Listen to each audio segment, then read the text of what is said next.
All right, everyone.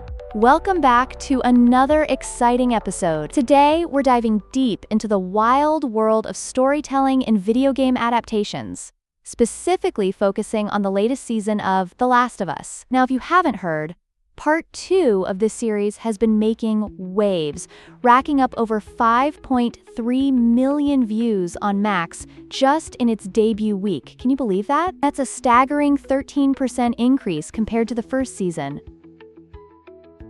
Wow, 5.3 million views? That's insane. So, what do you think has changed between the first and the second season that's, driving that kind of viewership? Great question.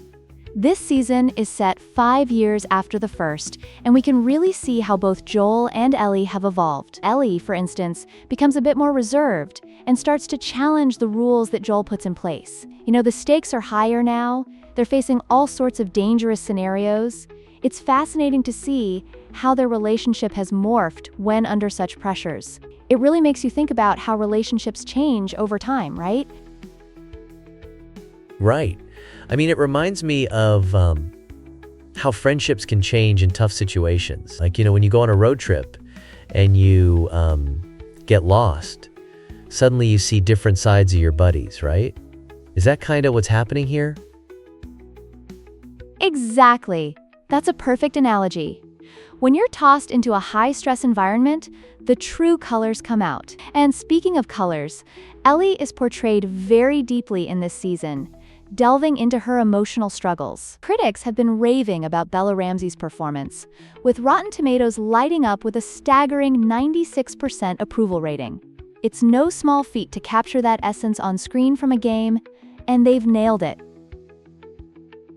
Whoa, 96%. So, are there any moments from the show that stand out? Are there scenes where Ellie really showcases those struggles or, pivotal changes? Absolutely. One of the most intense sequences. Don't worry, no spoilers here. There's a moment where Ellie is confronted with the consequences of her actions. You can just see the weight on her shoulders. It's gut-wrenching. The show's ability to draw viewers into Ellie's turmoil makes you deeply invested in her journey. And then, there's Abby from the Fireflies group. She's a crucial player this season, and her quest for revenge against Joel just adds layers to the storyline. Ooh, revenge. That always spices things up. Is she the villain of the story? Or does it get complicated? And here's where it gets juicy. Abby isn't a one-dimensional villain. Her story intertwines with Ellie's in ways that provoke empathy. You start to question who the real antagonist is, which is brilliant storytelling.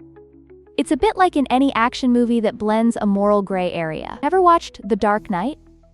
It's similar, where you root for both Batman and Joker in ways that are so unexpected.